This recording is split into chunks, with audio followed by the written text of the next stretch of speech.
Bismillah ar-Rahman ar-Rahim, en el nombre de Dios, el misericordioso, el compasivo, o el compasivo y el misericordioso.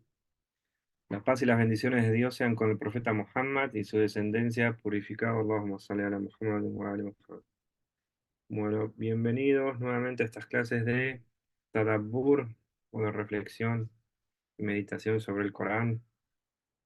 Ya estamos en la cuarta clase en este Ramadán de 2024 y hemos llegado a la segunda parte de la Sura Al-Waqi'a. Eh, al final de esta primera secuencia contextual, un poco para hacer una pequeña remuneración o recuerdo de lo que estábamos viendo, habíamos dicho que al principio, el primer, la primera parte de la sura hacía referencia a la alerta, la advertencia y el predicamento para hacer recapacitar a los mutarefín, que son los embriagados en la opulencia o en la abundancia de este mundo, que han roto el acuerdo de servidumbre a Dios y que niegan y desmienten la otra vida. El día del juicio acontecerá sin dudas y en él el hombre será dividido en tres grupos. Bueno, habríamos dicho que estaban en el grupo los que estaban adelante, los mukarrebín, después están los de la derecha y los de la izquierda. Los de la derecha, los gente del paraíso, y la izquierda, gente del infierno. Pero bueno, en esta segunda secuencia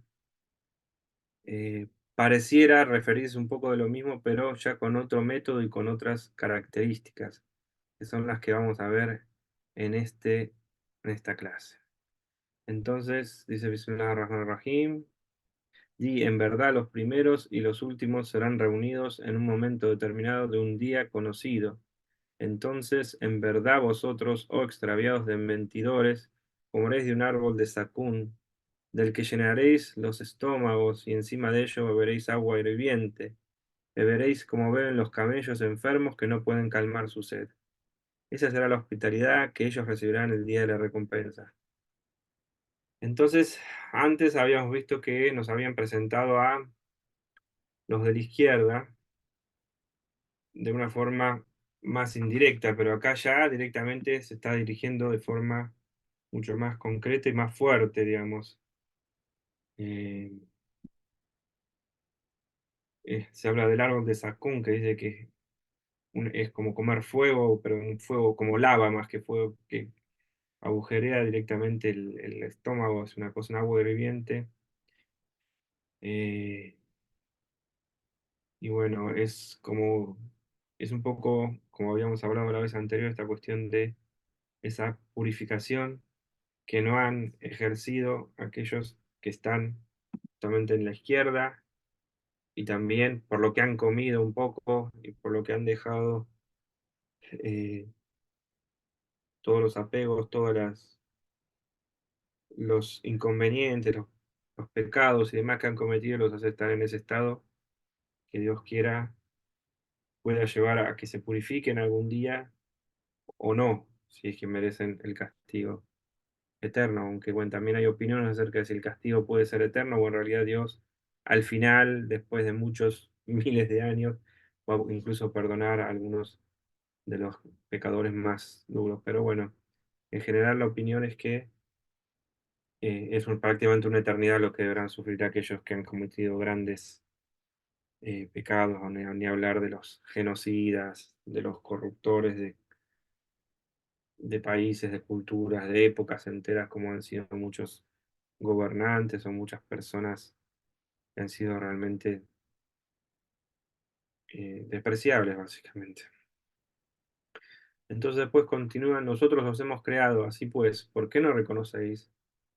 Ya nos dio vida una vez, entonces, ¿por qué no podría volver a darnos vida nuevamente? Aquí empieza a hablar un poco nuevamente directamente con estos mutarafin,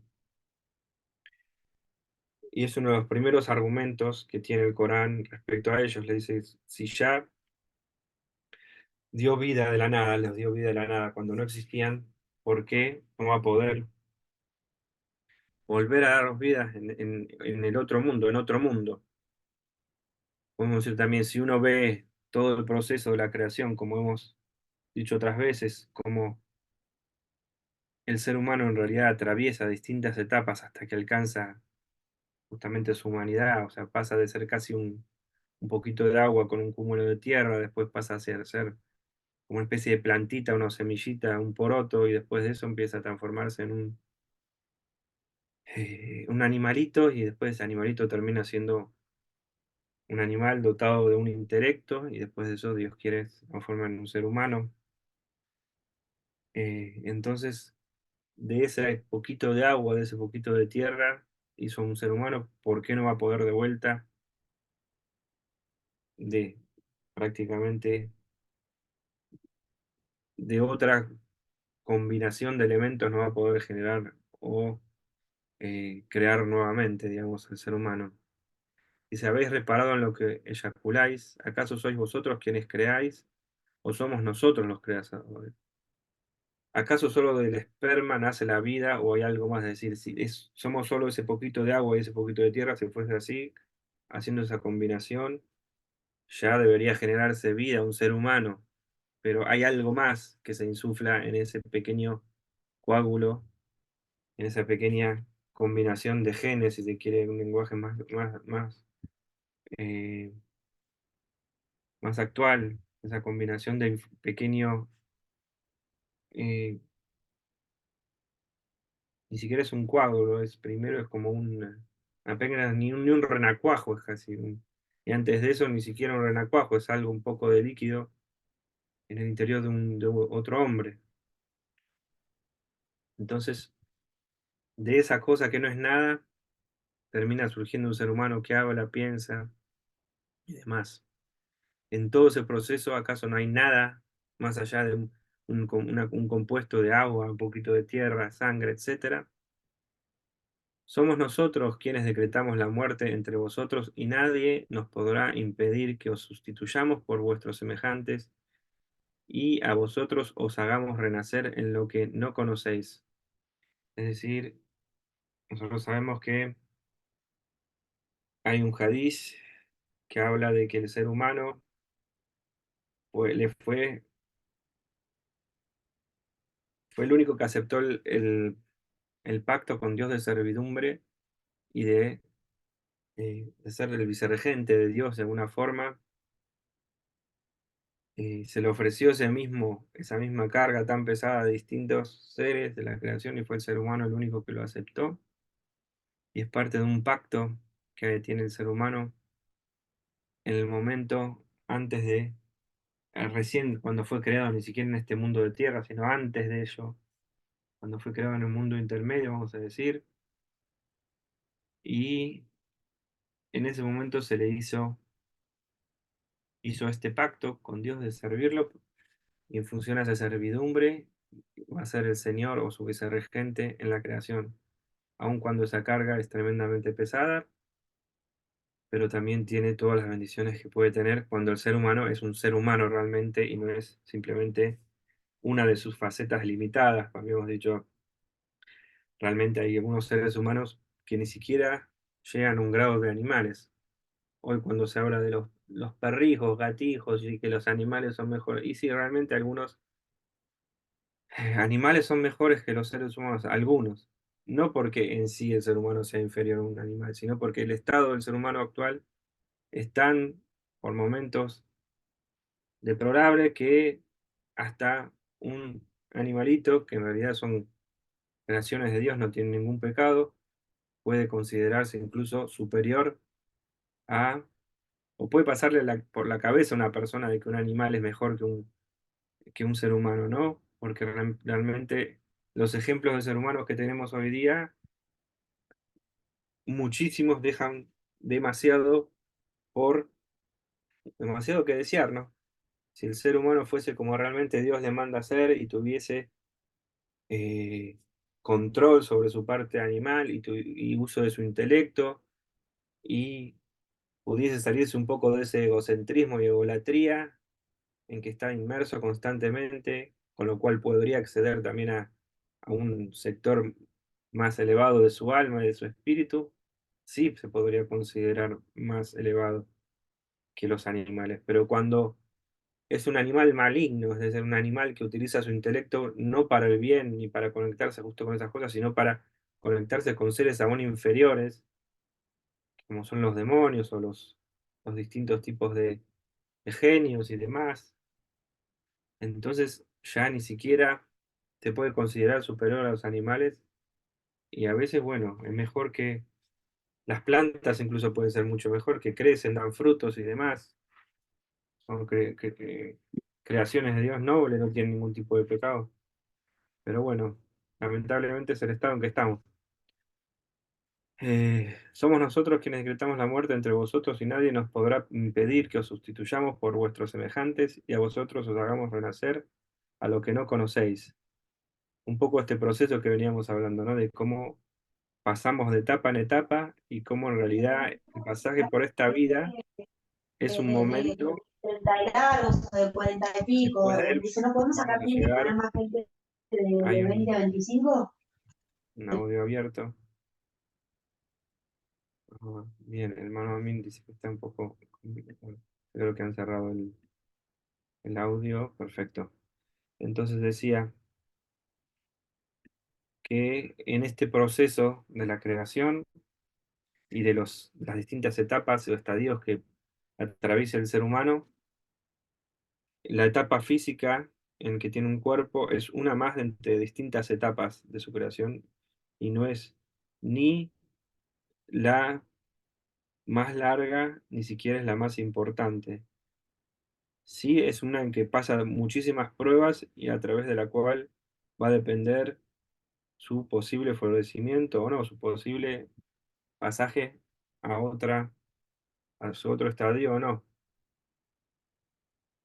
En el Islam no se cree en la reencarnación, no es que por ahí, porque teóricamente no cumplió con su objetivo, va a pasar, volver a la vida, ni nada que se le parezca. Si bien hay sectas que sí consideran que existe la reencarnación, entre ellos algunos hermanos alawitas y algunos, básicamente eso, algunos tipos de algunas sectas que andan dando vuelta por ahí, pero la reencarnación no es algo que tenga nada que ver ni con el hadith, ni con la realidad del Corán. El ser humano atraviesa distintas etapas y si se va de este mundo sin haber cumplido con todos los estadios o etapas, va a tener un proceso de purificación en el purgatorio, si le es posible purificarse, y si no, va de alguna forma a perderse. Eh, bueno, y ciertamente ya habéis conocido la primera creación, así pues, ¿por qué no reflexionáis? ¿Habéis reparado en lo que sembráis? ¿Sois vosotros quienes lo hacéis crecer? ¿Somos nosotros quienes lo hacemos crecer? Los que demienten el día del juicio, aun estando sumergidos en las bendiciones divinas, no solo que no dan gracias por ellas ni recapacitan, sino que en vez de ello, solo engordan aún más sus egos y su rebeldía. No recapacitan que es Dios quien creó los granos, quien hizo la tierra fértil, quien brinda los vientos y la lluvia, quien hace girar la tierra con sus estaciones. Incluso es Él quien les da fuerza y vitalidad para trabajar la tierra. Entonces, ¿por qué no agradecen? Nuevamente, estamos sumergidos en las bendiciones divinas, solo hecho de respirar, solo hecho de poder tener un alimento del que alimentarnos, de tener aire del que respirar, todo es fruto de la misericordia divina. Si estamos sumergidos y así todo, no somos capaces de agradecer, no somos capaces de detenernos un momento en el día, en nuestras vidas, de recordarlo y agradecerlo. Bueno, este está dirigido, como decimos en la Mutarafin, inshallah que nosotros seamos de los creyentes y aquellos que le agradecemos en nuestros rezos y con nuestras prácticas. Si hubiésemos querido, habríamos hecho de ello paja seca, entonces os lamentaríais. Fácilmente se puede reconocer que si hubiese querido, Dios hubiera hecho que esa misma tierra se resecara y no diese ningún fruto ni cultivo. Esto es un poco también para, yo alguna vez me han preguntado la cuestión de el zakat y demás, hay allí una grandísima sabiduría divina. Países como la Argentina, por ejemplo, que son prácticamente grandes campos de cosecha, y todo el destino de la Argentina, por ejemplo, y de muchos otros países, ¿no? También vamos a decir los países que tienen una naturaleza abundante, depende del cultivo de distintos tipos de granos o frutas o demás, o incluso de animales. Cómo esa gente que tiene grandes territorios, grandes campos, grandes cosechas, no puede pensar 2 minutos que todo lo que tiene y no tiene es fruto de la misericordia divina, es fruto de una dádiva de Dios. Entonces, que tengan una pequeña agradecimiento de eso y en base a esa posición que tienen, hagan una pequeña redistribución de esa pequeño, eh, de esa tremenda riqueza que obtienen sin más ni menos que, está bien, trabajan la tierra también, pero la gran mayoría del trabajo lo hace la lluvia, el viento y las semillas que cultivan. Entonces, así todo no pueden agradecer.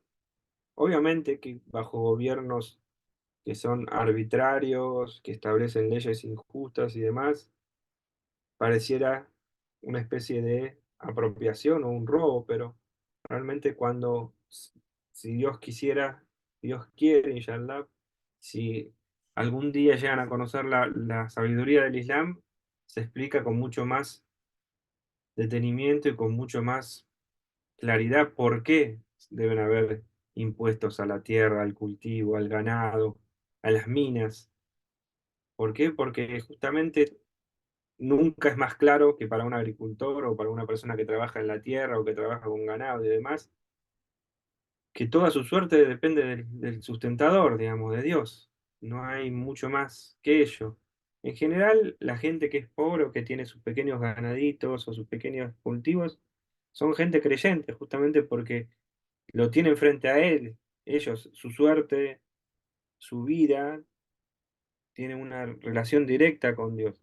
Pero bueno, hoy día con estos grandes campos industriales donde prácticamente el dueño ni siquiera sabe qué hay, qué no hay, simplemente tiene 4 o 5 trabajadores que están en unas tremendas maquinones que están todo el tiempo cortando y sembrando y todo de una forma completamente automática. Poco de todo eso llegan a descubrir, aun cuando le llega la sequía, por Dios que le lloran al gobierno, a Dios y a quien venga, de que no, ¿cómo puede ser?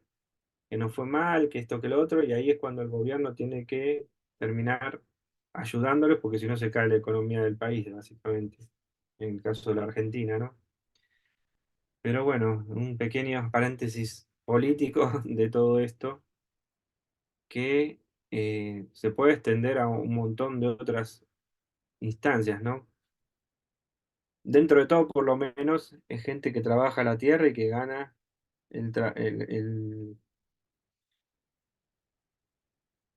que gana su sustento un poco con el sudor de su frente, ¿no? Cuando son trabajadores directos o por lo menos que tienen algún tipo de intervención en todo el proceso de lo que es el trabajo de la tierra, además. Hoy día, por eso es el gran problema que tenemos con la sociedad actual, que un grupo demasiado grande o demasiado importante, porque en realidad son poquitos, pero demasiado importante de la economía, se ganan el sustento sin absolutamente una gota de sudor y sin relación de ningún tipo de esfuerzo, que es a través de la usura. Por eso es que la usura está prohibida y es maldita, se considera que es establecer la guerra a Dios, dice una ley coránica. Aquel que vive de la usura es alguien que está en guerra con Dios. Justamente ¿por qué? Porque desequilibra todo ese entramado que habíamos hablado el otro día de la creación. Introduce un elementos completamente extraños que están completamente injustificados y, y en base a eso rompe todo ese equilibrio, por eso es que también son como una especie de cáncer, una especie de eh, desequilibrante total de todo el sistema de la creación. La usura básicamente es eso, es un elemento extraño al orden divino, eh, más que orden divino es un orden de Shaitán, y por eso es que también hacen tanto daño al mundo y es un poco lo que tiene que ver con el mundo que nos toca vivir hoy día, ¿no? Bueno, seguimos. Hemos sufrido, si hubieseis querido, habríamos hecho de ello paja. Bueno, hemos sufrido una grave pérdida, dice, me parece un poco como los terratenientes argentinos. Qué grave pérdida, está seco. Más aún, estamos arruinados, igualitos que los... ¿Habéis reparado en el agua que bebéis?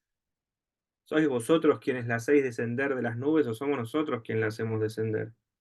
Si hubiésemos querido, la habríamos hecho salobre. Así pues, ¿por qué no sois agradecidos?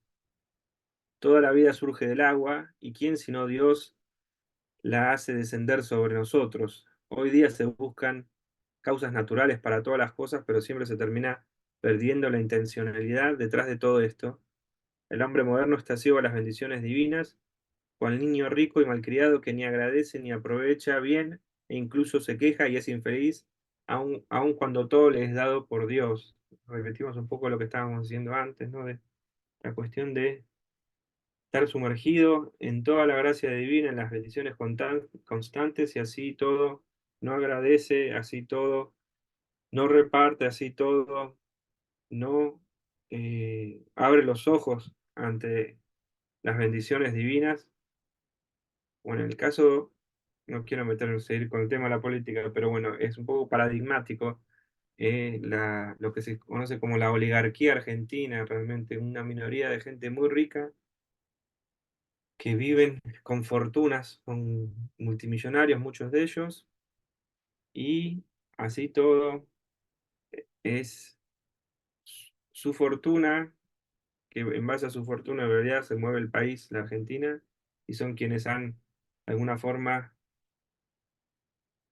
destruido cuánto intento de cambio en la Argentina ha tenido pero es una historia que se repite en toda Latinoamérica. Cuánto intento de justicia que se ha establecido en este país han hecho lo posible por destruirlo y así todo, en general, siguen imitando modelos que no benefician a nadie, ni siquiera a ellos realmente, porque cuando una sociedad prospera, florece, la vida se vuelve mucho más agradable en ella. En el caso contrario, se termina cayendo en gobiernos cada vez más arbitrarios, más injustos y más separados de la realidad, como pasa, bueno. ¿Habéis reparado en el fuego que encendéis? El fuego es la madre de todas las invenciones. Sin él no hay comida que pueda cocinarse, no hay barro que pueda cocerse, metal que pueda forjarse, no hay invierno que pueda sobrevivirse. Nuevamente es una bendición divina el fuego. O sea, algo tan sencillo como eso parece, bueno, ¿quién no tiene fuego? Bueno, hoy día no, pero antiguamente cuánto se necesitaba para poder prender un poco de fuego, que la piedra, que la yesca y el pedernal, que esto y que lo otro, y se conservaba el fuego durante días y días para no tener que volver a encenderlo, y así todo, cuántas bendiciones se extraen del fuego. Sois vosotros quienes habéis hecho crecer el árbol que lo alimenta, es decir, con la que se saque la leña, o nosotros quienes los hacemos crecer. Somos nosotros quienes lo hemos puesto como un recuerdo y para el beneficio de los viajeros. El fuego también es un recuerdo y casi una advertencia de lo que espera aquellos que han roto el pacto de servidumbre completamente con Dios. Así pues, glorifica el nombre de tu Señor el inmenso. Entonces debemos agradecer a aquel que es la causa de todas las causas y que mueve el cielo, las estrellas y los planetas. En su inmensidad mueve también nuestro pequeño planeta y nos hace beneficiarios de su infinita misericordia, bondad y belleza, aun cuando Él no se beneficie ni se vea perjudicado de nuestra servidumbre. Entonces, nuevamente, esta secuencia contextual recuerda y advierte las pruebas claras, buscando hacer recapacitar a los embriagados en la abundancia debido a su falta de agradecimiento y su negación del día del juicio. Bueno, todos los que niegan el día del juicio y siguen un camino desviado serán juzgados y castigados en la misma medida en que se beneficiaron de este mundo. Deberían abandonar su insistencia en negar y desmentir el día del juicio y su ingratitud y soberbia mientras aún no es demasiado tarde. Eh, si no es en nombre de una especie de piedad, una especie de misericordia, por lo menos que se den cuenta por ellos mismos de que deben agradecer a Dios por todas las bendiciones y todas las cosas que reciben diariamente, que recibimos, porque en realidad todos somos beneficiarios, nos vamos a decir. La vez anterior pareciera que yo hacía como excluyente la cuestión de los mutalafín, como si fuesen solo la gente rica o no. En realidad todos somos ricos en cierta medida, en la medida en que estamos vivos, que estamos constantemente beneficiando de nuestras vidas, de nuestros alimentos, de nuestros intelectos. Si uno realmente es consciente eh, de la presencia de Dios en todo momento y en todas las cosas, no puede hacer más que agradecerlo constantemente. Esa es un poco también la paradoja de lo que veníamos hablando antes, ¿no? A veces el que menos tiene es el que al mismo tiempo es más agradecido. ¿Por qué? Porque se dan cuenta que lo que él es nada y lo que es Dios es todo, todo lo que está constantemente rodeándolo, ayudándole y demás. Entonces cuando aprende a comunicarse con eso que es lo que realmente lo ayuda, no esas cosas materiales que en realidad muchas veces las cosas materiales y las posesiones lo que hacen es obstaculizar la posibilidad de ver más allá de esa cuestión material.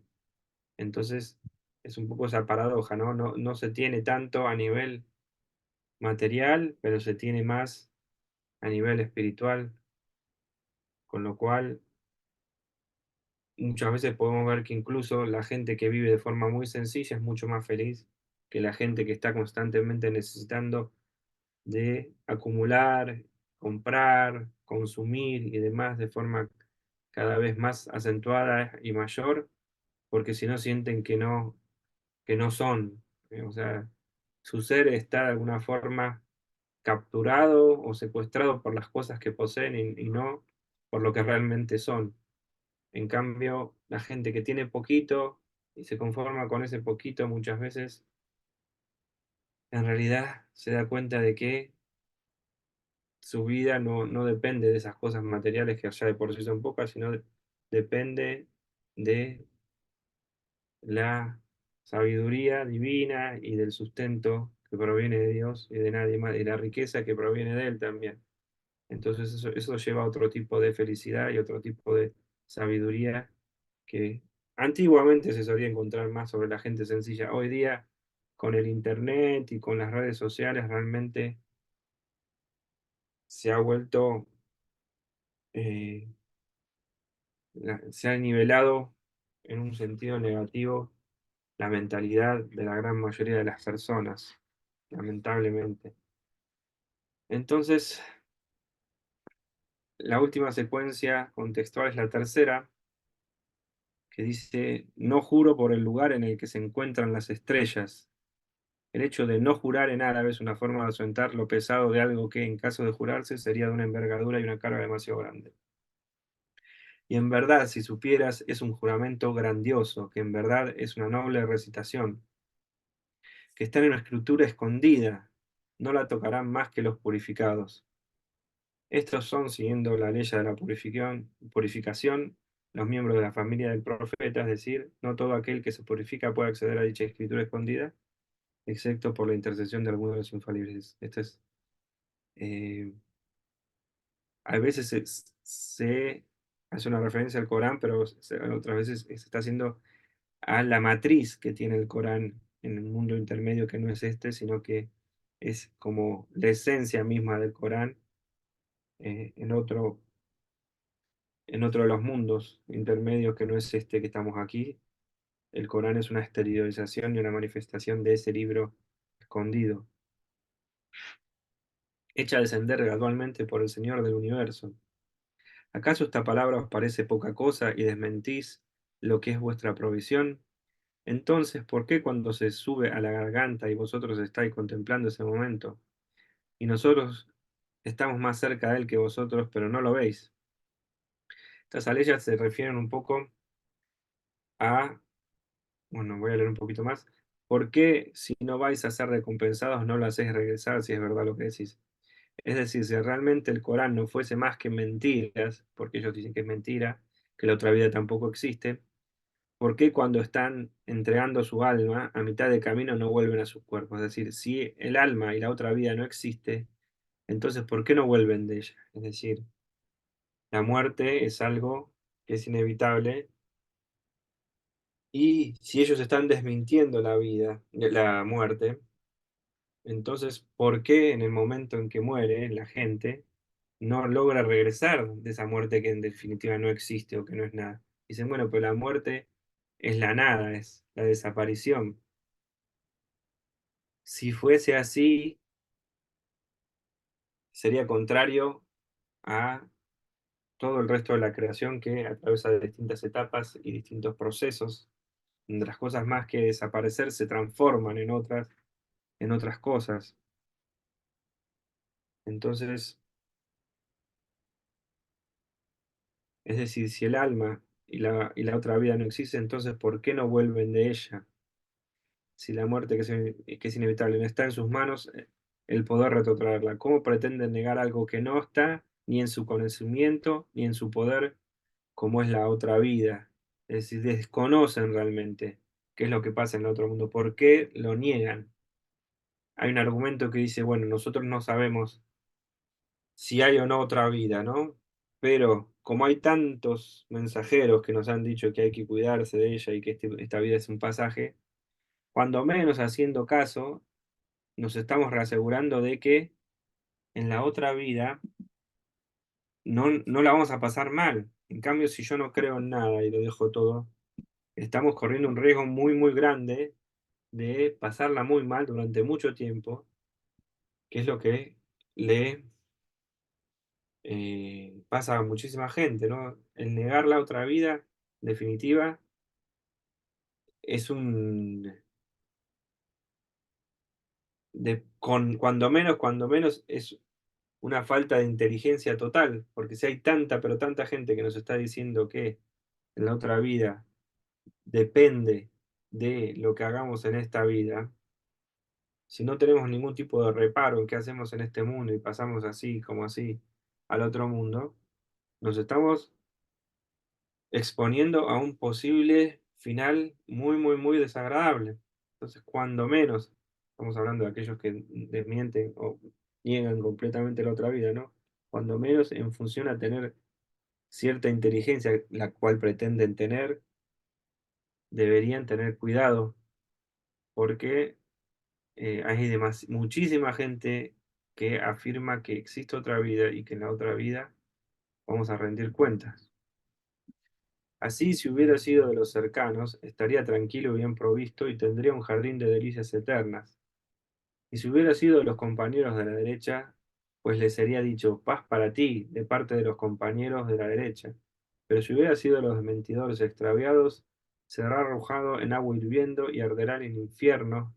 En verdad, esto es totalmente incierto, esto es totalmente cierto. Así pues, glorifica el nombre de tu Señor, el inmenso. Entonces, al final, nuevamente nos vuelve a nombrar a los tres grupos que había nombrado al principio de la ley y cómo en la otra vida, cuando ya no hay vuelta atrás, o va a pertenecer a uno de estos tres grupos, o de los cercanos, o los de la derecha, o los de la izquierda, en función a cómo ha actuado en este mundo. Entonces dice, el acento en la advertencia y las pruebas claras, buscando hacer recapacitar a los embriagados en la abundancia, debido a su negación del Corán y de la vida después de la muerte. El Corán es una realidad descendida por el Señor de los mundos y no deja lugar para las dudas. Si acaso te opones a que existe la vida después de la muerte, entonces evítala. Evita la muerte. Es decir, si no existe la vida después de la muerte, entonces no te mueras. Probá a ver si puedes no. Entonces, si no la podés evitar, hay que prepararse. El pretender negar las consecuencias de nuestros actos en este mundo es lo mismo que pretender negar la muerte. De cualquier manera, en la otra vida estarás en alguno de los tres grupos mencionados en esta sura. Entonces, aquí vamos a ver un poco el tadabbur o tadbir final que tiene esta sura, que es el tratar de persuadir a los mutalafín que no agradecen las bendiciones recibidas, rompan el pacto de servidumbre y llegan la vida después de la muerte de tres modos. Primero, la alerta y advertencia, el predicamento para hacer recapacitar a los que embriagados en la opulencia de este mundo. Bueno, en realidad empezamos de abajo, ¿no? No, está bien, de este mundo que han roto acuerdos en nombre de Dios y niegan y desmienten en la otra vida. Después el recuerdo y la advertencia de las pruebas claras, buscando hacer recapacitar nuevamente a los embriagados en abundancia debido a su falta de agradecimiento y su negación del juicio, el día del juicio. Y finalmente el acento en la advertencia y las pruebas claras, buscando hacer recapacitar a los mutarafín debido a su negación del Corán y de la vida después de la muerte. Entonces, esta sura es un poco una sura buscando alertar o persuadir a aquellos que, como habíamos dicho al principio la interpretación o el tadabbur de esta sura, nos, nos muestra un método para dirigirnos a aquellos que no recapacitan de ningún modo de justamente la vida sin Dios, de la vida sin creer en el otro mundo, la vida sin creer que hay un objetivo, hay un principio, un fin, hay un origen, que nuestra vida tiene un significado y que ese significado y las pruebas de él lo vamos a encontrar en la otra vida, aunque en este mundo también la podemos ver si abrimos un poco los ojos y empezamos a mirar todas las bendiciones en las que estamos sumergidos constantemente. Y cómo si agradecemos y también abrimos nuevamente los ojos, vamos a poder tener una mayor felicidad que aquellos que están simplemente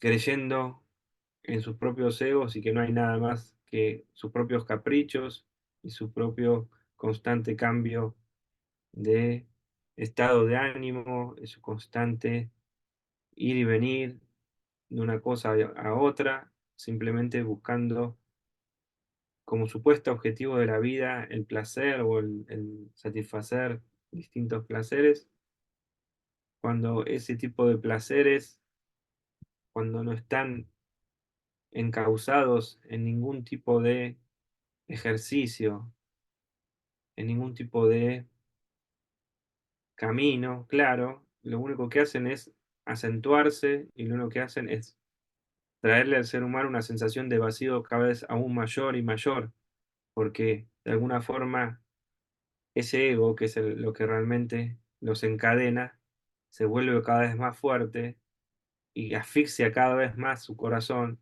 con lo cual ese corazón se va volviendo cada vez más chiquitito, se va volviendo cada vez como una especie de piedra, una piedra cada vez más inamovible, con lo cual eso termina generando estados de angustia, de depresión y de sentimiento de soledad y de vacío cada vez más grande. ¿Por qué? Porque tienen cortado el nexo, que es lo que realmente, o el canal que les permitiría alcanzar algún nivel de felicidad. Están tan bloqueados por todo ese ego, por todos esos, esa abundancia que abrazan de forma completamente desordenada y sin ningún tipo de límite, y ningún tipo de ordenamiento, que se ven directamente ahogados en ella y no saben cómo salir y no encuentran la salida. Se quejan constantemente porque realmente muchas veces la pasan muy mal en ese estado de desconexión total. Pero así todos sus egos les impiden ver más allá de eso. Entonces aquí justamente esta sura busca recordarles a ellos que recapaciten un poco cómo pretenden ser felices, cómo pretenden tener tranquilidad, un poquito de paz interior, si no se conocen ni un poquito, no conocen ni un poquito el origen de su propio ser.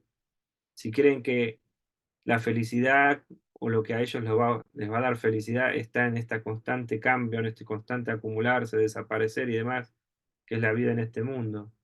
Si no encuentran una especie de pequeño trecho, un pequeño vallecito de paz entre medio de todo ese constante cambio, y nunca van a poder encontrar ningún tipo de paz ni felicidad, ni en este mundo ni en el otro.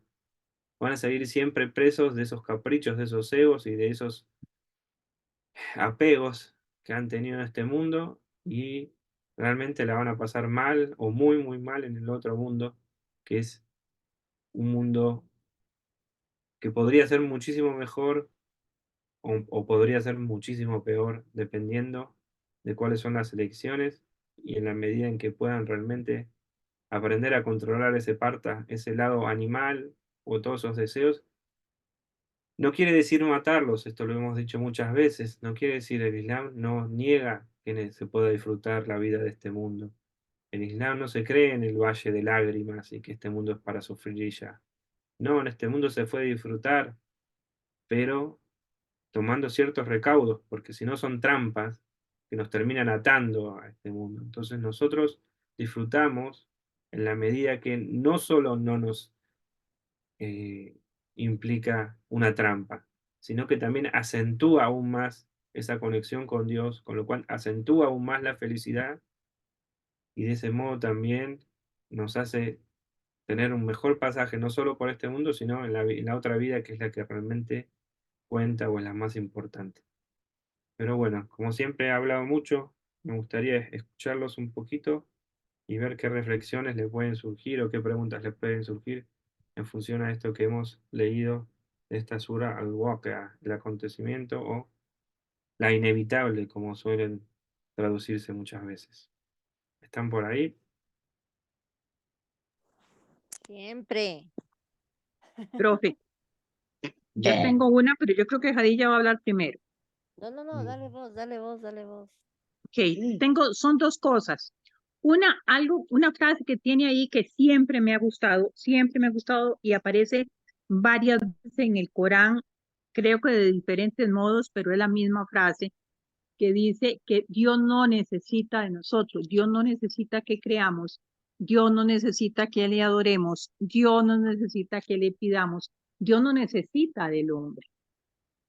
Ujú, Eso a mí me parece lindísimo, porque a veces hasta los creyentes, a veces nos hacemos, vamos a ver, nos creemos ujú, que sí, nosotros necesitamos de Dios, pero Dios nos necesita de nuestra adoración y de nuestra oración y nuestro trato. Y no es cierto, Dios no necesita. Si nosotros no lo adoramos, Dios no necesita. Si nosotros no hacemos nada, Dios no necesita que lo hagamos, porque es ujú. Dios. Así de Claro. simple. Eso a mí Somos me nosotros encanta. los que necesitamos, Nosotros somos los que eh, necesitamos. claro, lo No Dios, adoramos que no y necesita nada. Si no quiere nadie hacer nada, no importa. No lo adoren.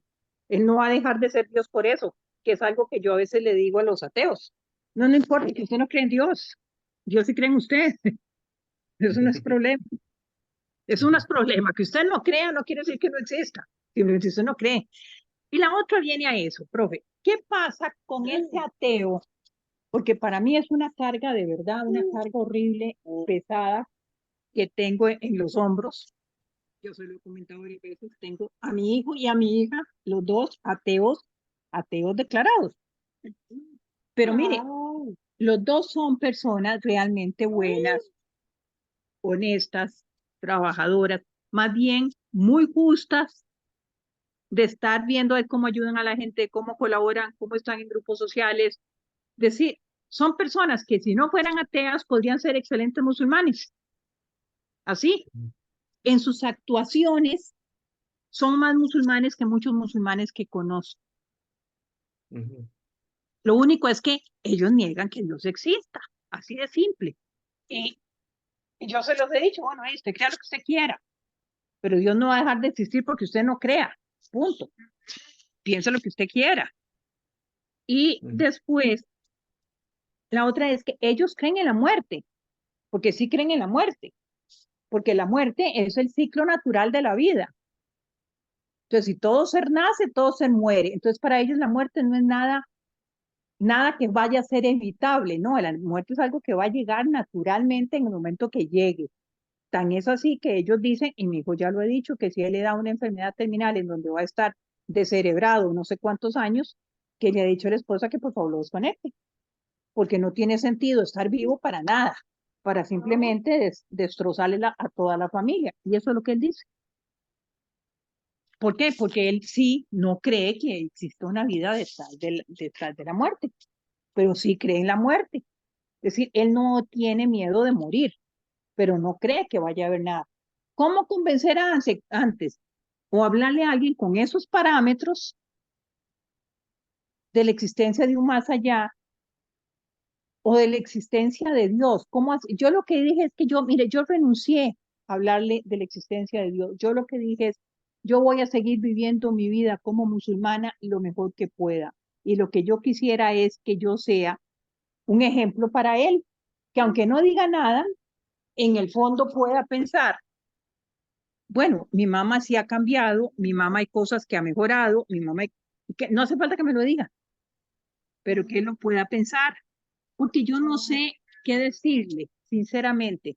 Él es muy estudioso, él es un hombre que lee mucho, mire, él se mete a grupos de ateos y también se ha metido a grupos de musulmanes, porque no crea que no, a él le pica el gusanillo de la duda. Y lo sé porque más de una vez me sale con preguntas, digo yo, ¿de dónde salió eso? A veces no le he querido decir siquiera, mira, metete en tal o tal lugar. No le, yo en eso merecido como con patas de plomo. Pero de verdad, no sé cómo hacer para que él por lo menos acepte oír algo. Ujú. No sé. Bueno, sí, sí, está claro. Sí, primero que nosotros tenemos un poco el inconveniente en la cultura occidental, sobre todo, ¿no?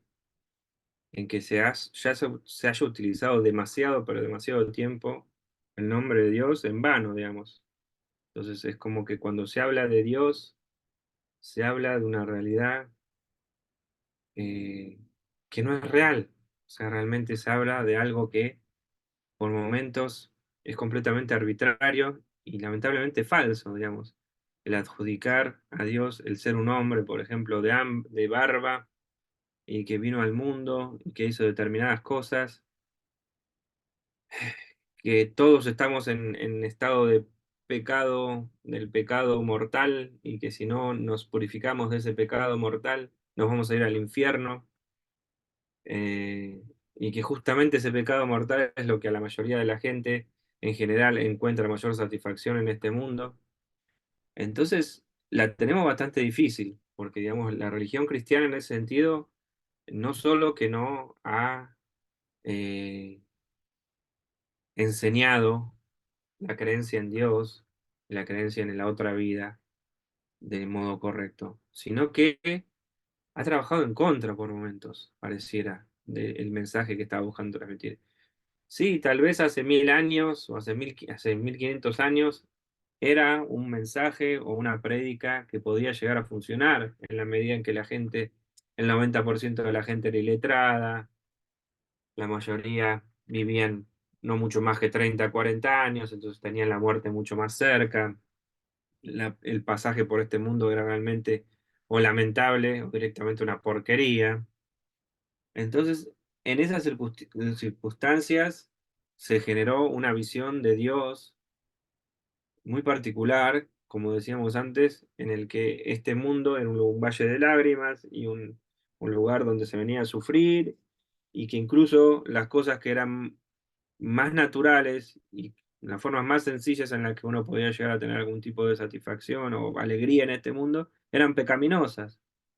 Entonces, frente a esa religión realmente tan limitada y con tan pocas respuestas para lo que es el hombre, sobre todo para el hombre moderno, la tenemos bastante difícil. Pero bueno, hay muchas formas de llegar. Primero que todo, tratando de despegarnos un poco de esas creencias, hay que, no sé si se acuerdan un poco de este hombre Víctor que hizo la conferencia cuando hicimos sobre el Imán Sayad y demás, que este hombre es una persona muy erudita, son las personas que siempre nos habla de la importancia de no hablar de Dios como Dios, sino como Allah, porque Allah es algo mucho más que Dios, y Sí, no es justamente esa imagen antropomórfica y limitadísima de lo que es Dios. A veces, cuando uno habla de la existencia o de la conciencia suprema, o cuando habla de alguna forma, la voluntad que está por sobre todas las cosas, que mueve el universo y demás, y que no puede ser limitada a un hombre o a una inteligencia humana, sino que es mucho más que ello, y logra de alguna forma, porque por ejemplo una persona atea, le hablan del budismo y le dicen que el budismo es ateo, que no es cierto de todos modos, pero bueno, no cree en una deidad en el sentido de una especie de individualidad, en el sentido de algo separado, o no considera que eso sea algo positivo, por ejemplo, para el ser humano.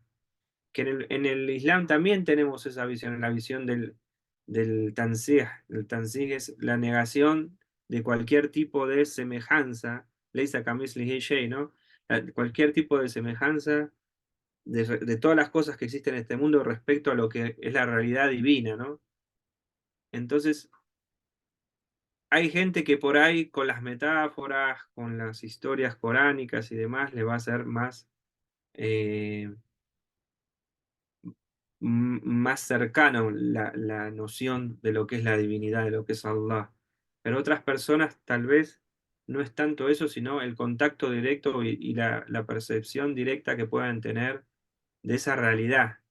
Y eso es algo que no es algo que se explica o que se da en palabras o demás, sino es algo que se vive, se siente, Exacto. se vive y se siente. Entonces, en la medida que uno empieza a actuar en función a eso, a mí me ha pasado un poco que frente a todas eh, estas excusas y este palabrerío y esta cuestión, estos argumentos en contra de la existencia de Dios, a veces uno hace una simple dúa, una simple súplica, y cuando le explica a alguna de estas personas de que ven ahí está la presencia divina, ahí tenés un hujjat, una prueba, con actos sencillos, ¿eh? A mí yo me acuerdo, por ejemplo, le voy a dar un ejemplo muy chiquitito. Una vez se me paró el auto y estaba con mi papá. Entonces yo le digo, para, tranquilo, tranquilízate. Espera, yo me puse a hacer salawat, salawat, salawat, salawat. Y golpe, mi papá prende, arranca el zoom, rum, rum, arranca el auto. Me dice, ¿qué hiciste? Yo digo, yo no hice nada. Yo simplemente le pedí a Dios que arranque y hago un salawat. Y le quedó. Obviamente no alcanzó para eso. Pero así hay muchos momentos de la vida donde, bueno, dice, hay alguien que está enfermo, hay circunstancias. Obviamente uno no puede ponerse en esta cuestión de que todas mis súplicas van a ser respondidas ni demás, pero a Exacto, veces sí. digo, probá a pedirle a Dios, probá a pedirle a esta conciencia suprema cuando está en una situación de desesperanza, ¿no? Tiene un hijo enfermo, él está enfermo, tiene algo, bueno, a ver, probá, haz una pequeña pruebita, eso es una forma. Sí. Eh, yo, por ejemplo, doy siempre este ejemplo, mi mamá no es una persona muy creyente, ¿no? Si bien luchó mucho con su fe durante mucho tiempo, se ha esforzado por querer creer, pero dice, yo lamentablemente no sé cómo creer, me decía. Pero yo la veo a ella que está fascinada siempre con la naturaleza, se puede pasar horas mirando cómo crecen las flores, como los pájaros, esas cosas. Y me dice, no, la naturaleza es algo maravilloso, sí, pero bueno, eso es Dios, mamá", yo le digo a ella. Y los momentos que ha tenido ella de fe es justamente porque han sido, por ejemplo, súplicas o rezos que le fueron respondidos. Yo, por ejemplo, mi nombre cristiano es Agustín María. ¿Por qué me llamo Agustín María? Porque mi mamá, cuando me tenía en su panza, le dijeron que yo no iba a nacer, que iba a nacer muerto. Sí, como Entonces Agustín. ella hizo una promesa a la Virgen y Ujú. bueno, nací. Y por eso me puso Agustín María. Entonces, por eso yo me llamo un nombre cristiano. Pero Agustín es un buen. la gente tiene en su fitra, tiene en su naturaleza innata esta necesidad de una conexión y lo está Sí, buscando constantemente. Tiene muchas veces los bloqueos o los velos que le implican todas estas argumentaciones que tienen que ver con la modernidad, con el mundo moderno, etcétera. Pero pueden reencontrarse con eso. Lo que pasa es que lleva un tiempo, a veces es Dios el que le va poniendo esas pruebas, en la medida que uno los ayude también a pasar esas pruebas del mejor modo posible, esté al lado de ellos de alguna forma mostrando de cómo la fe es un resguardo, un refugio y una ayuda muy grande, también se van de alguna forma recapacitando y pensando las cosas de otro modo, pero a veces no es tanto lo que podemos decir, sino lo que hacemos y lo que transmitimos. Entonces eso lleva su tiempo. En definitiva es Dios el que cambia los corazones, nosotros no podemos hacer mucho más que hacer súplica. Y en los momentos que podemos sí tirar algunas piedritas, tirar algún tipo de palabras cada tanto, que en algún momento terminan reverberando, cuando menos lo pensamos, le vuelven a la mente y le quedan ahí, como decimos nosotros, picando en algún lado de la cabeza, que algún día la respuesta la van a tener, inshallah. Así que bueno, inshallah, que Dios los guíe a sus hijos, así como a mis padres, a mis hermanos, etcétera. Y vamos a ir a las otras horas, a las otras clases, porque ya estamos avanzando sobre las 10. Así Sí, que ya vamos empezamos. Vámonos. Ok. Vamos. Ya, Así que Allahu bueno, Akbar. Así que su Más el alama, profe, nos salawat vemos. fue mejor, nos fue vemos en mucho un mejor. ratito. Muchas gracias, Sheikh. 2 minutitos, Gracias. porque no hay tiempo mucho para arrancar la otra clase. Así que bueno. ¿Cuánto esperamos? ¿Cuánto esperamos? No, ahora yo me paso a la otra sala. Gracias. Ya, vámonos. Assalamu alaikum wa rahmatullah. Vale.